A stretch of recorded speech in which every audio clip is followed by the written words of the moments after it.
So hello, welcome to my blog, and from now on I'll be saying welcome to my blog at the beginning of my blog because I feel like doing so. So right now what we'll be doing is I'm going to create a database. So if you would remember our previous programs, though they are able to sparse and extract data from specific locations or sources, we are actually just saving them on random access memory. Let me give you an example, just like what we did with one of our previous lesson, the Geo API, wherein we pull up information from Google Map. So let's run this example here. This is the name of that program. We're gonna run it. So Python, some GAPI, and we want to look up a place. Let's say the South Taft Avenue. There you go.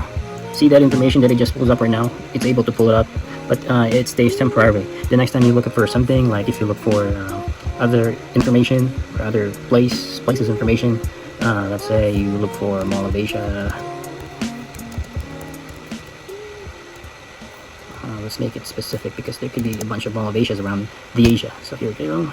We got new data here. The previous one has already been forgotten and been removed off of the random access memory, so it doesn't stay. So what we're going to be doing right now is we have here a program that basically pulls up information from, let's see, track information of the music library from iTunes. So we no longer have iTunes, so we're not going to be able to replicate the library. This is how it looks like when we still have iTunes. This is a copy of that XML data that you could actually pull up from iTunes. This is how it looks when you open it up through the Internet Explorer. That's not it actually, let's just close it out. Here we go, so there. So apparently when there's still an iTunes, you could extract these informations that has your playlist and the music that you stored, I don't know, probably in your device. So they are local information that could be pulled up and converted into an XML file. XML is because it's been written and coded using an XML format. Nowadays we have Apple Music, which no longer supports that, data of your music, your library being stored locally, because it has to be online. But you could still probably have this type of data, but you will have to request it via Apple. This is how I would normally do this. You go to this website. I just got logged off. Let's just sign in. 636-309. So here you go. This is how you pull it up. You request it. You'll wait for 7 days. They'll provide that data. But before this, when you still have iTunes, you could actually retrieve those data and you'll get this information. This is what we're going to be needing. So I just copied everything and put it in a format wherein we could derive the data from to be parsed. So this is how the program would go. We're going to be using import capabilities for us to parse XML data. And we're going to be using sqlite3 for the database that we'll be creating. So basically, what's going to happen is this program right here is going to parse the data. It will derive that data from that XML file of the playlists and store it in a database. So this part right here are the table that we are going to create. So this statement from here, if you look closely, this is where the part that it will allow Python to create such table in the SQL. This is SQL, by the way. sqlite3. This is a an application that you could create an SQL file out of the database that you will be creating. It will automatically do that, but you would have to, of course, know the Python code or syntaxes in order for you to create the table and the database itself. So it's going to create a table named artist. It has items or fields on the table, which is ID and name, and then another table will be created called the genre. It has ID and name. Let me scroll down. There you go. Album table has 3 fields, and then track has fields that will be derived from other tables or fields from other tables. So like this album ID here has been derived because we have an album with an ID, and the genre ID derived from a table called the genre that has an ID in it. So basically what consists the track table would be some fields or elements coming from the other table. So to explain this part right here, let's scroll down a little bit. This one is where this is pretty familiar, right? So this is the part where we will be inputting or entering the name of the file, which is the file that we will be parsing our data from. This file that contains the XML data of the iTunes. So there, this line right here, if you just press enter, then put anything in there, it will just basically pull this up automatically for us. Now, what could we expect from that data are the following codes. This is where we are going to be basing the information that needed to be pulled up. So for instance, track ID, it will be important for the code in order for us to start pulling out information from, because if you look here, it says track ID, it needs to meet a certain criteria in order for us to go through the rest of our program. Otherwise, it will just disregard if it found a track ID that has a none value for it. So going back, this is how it's gonna look. So the name would stand for the name of the song from the playlists. Artist, go by the name of the artist and such. So you could just basically disregard that. This is just, trying to put it into a form where it could be easily parsed into a tree. So this is it.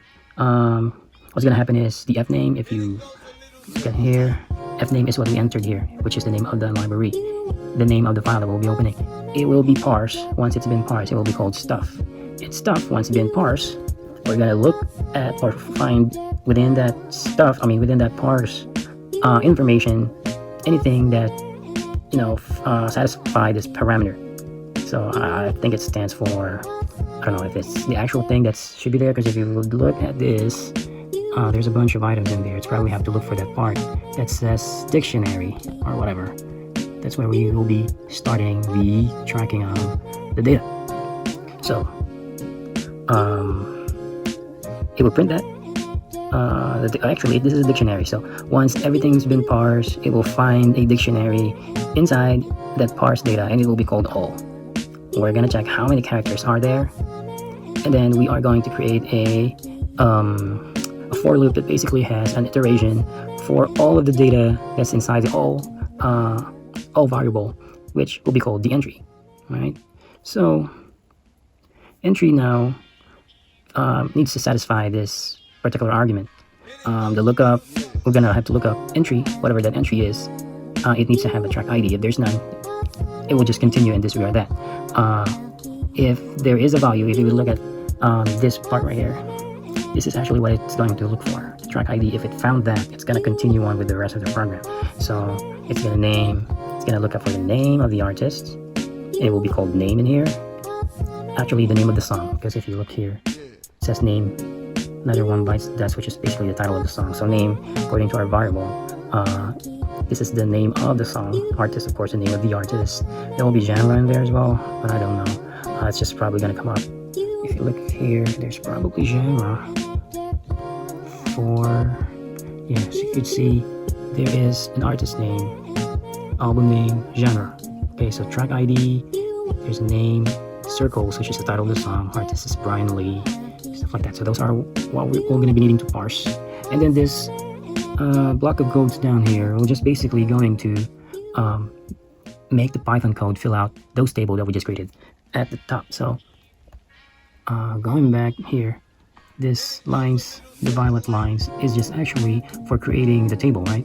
And then the table has those fields that's needed to be filled up, and this block of codes down at the bottom here will be filling those out as it parses the data coming from our XML version of the playlist. So like this one, it says the Python will insert or ignore the name of the artists if the artist is already in there.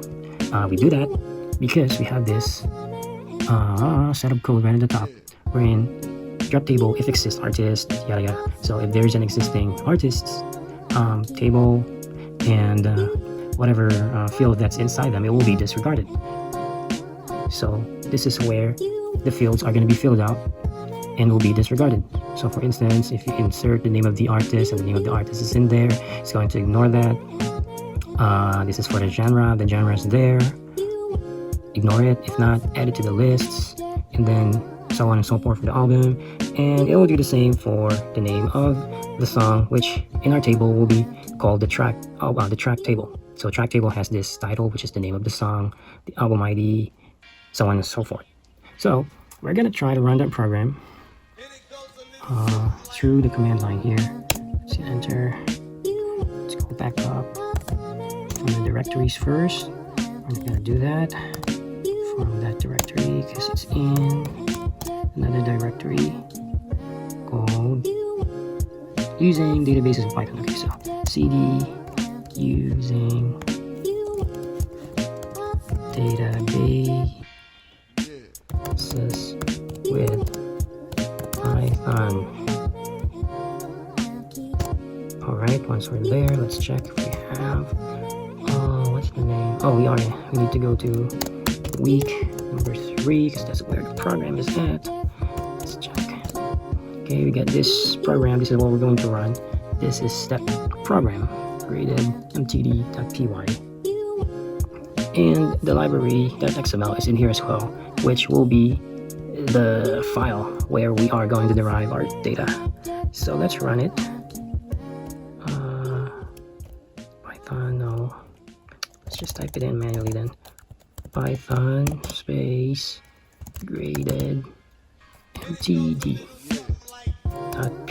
So by the way, once this program runs, it will create a table. The table name, the database, it will create a database through SQLite, and the name of the table would be trackdb.sqlite. But let's name it. Let's name it differently. Let's say iTunes playlists db. Let's save it. Okay. So if you would notice, there's no file in there named as iTunes list db.sqlite.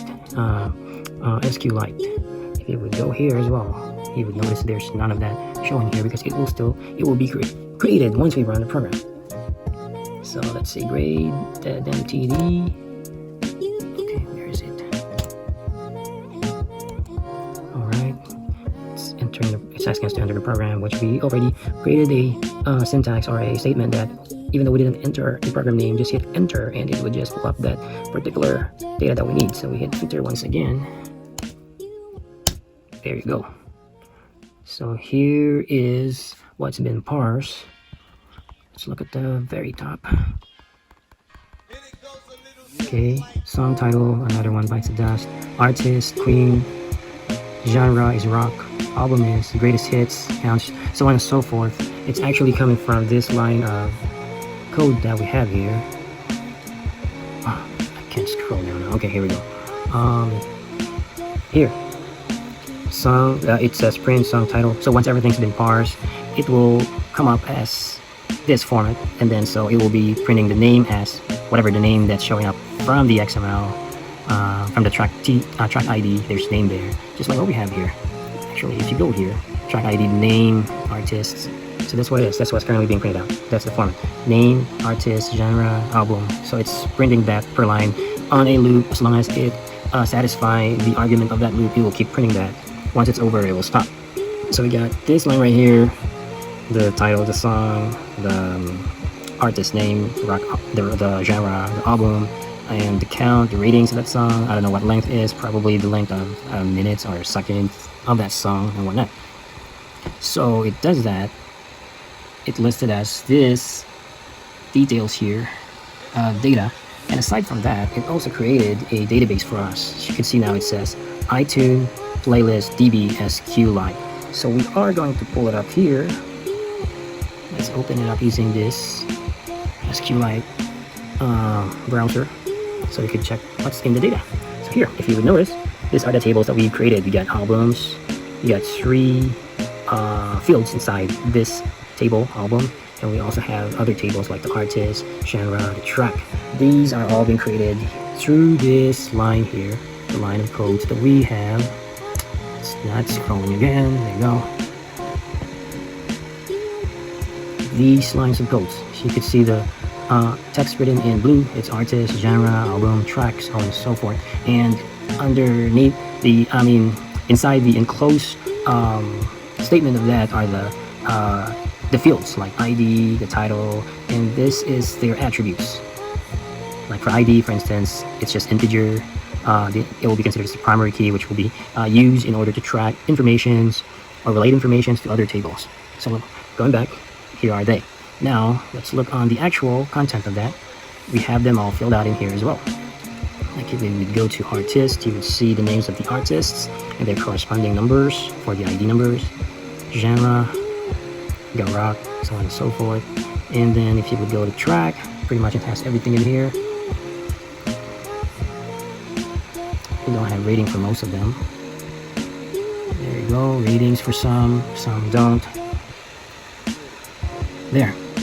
By having them in database, those data make sense already for us, unlike what we are viewing from here or from here. They don't make sense. But we could make it more sensible if we could grab whatever we need. Like, for instance, let's pull up, let's see, let's use this codes. How am I supposed to copy all this? Oh, come on. There you go. Copy that. Let's go to execute SQL. So here, what's actually happening is we are trying to select particular details of information from our database.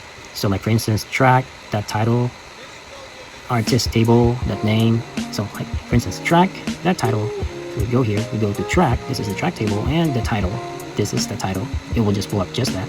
And then artist, that name. If you go here, artists, and the name of the artists. Album, that title. Album, you get titles of albums here. Genre and the name. So genre, under genre table, it's gonna give us the name. We're just trying to get the relevant information in here. This is what this code is trying to do. And we are going to get those from the following table: track, genre, album, and artist. It will be joined together.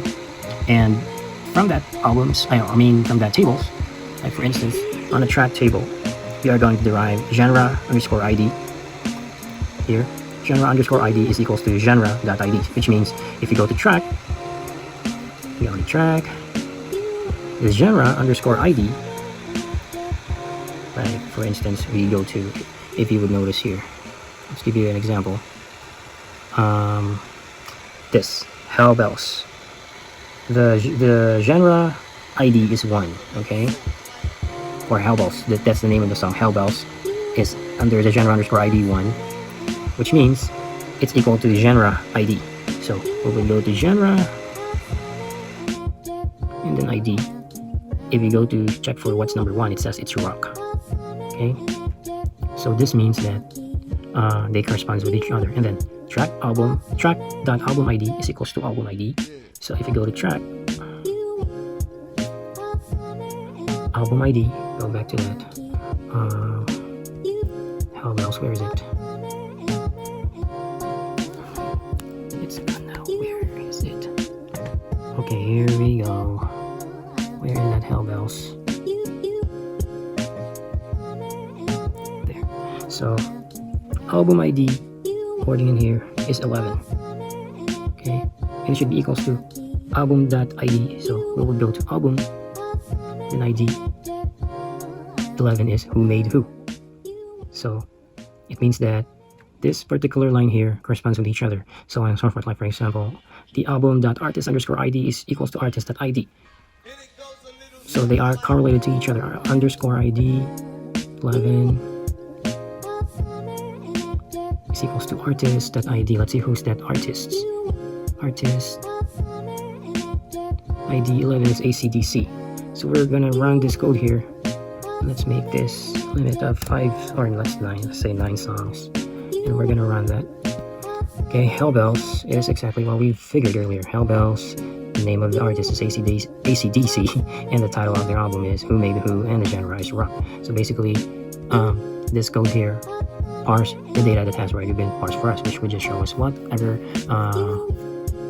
artist we want. So if we could actually just simplify this. Let's just say we want to look up the artist only. Artist name. Artist name. Let's see if that's gonna come up something for us. No, it did not. Anyway, that's how we could pull it up. Let's see. Select track title. Let's see if these are pre-made code for us, so I'm not really sure if they work.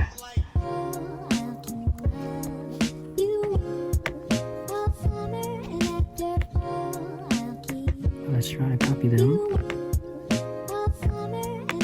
Shift and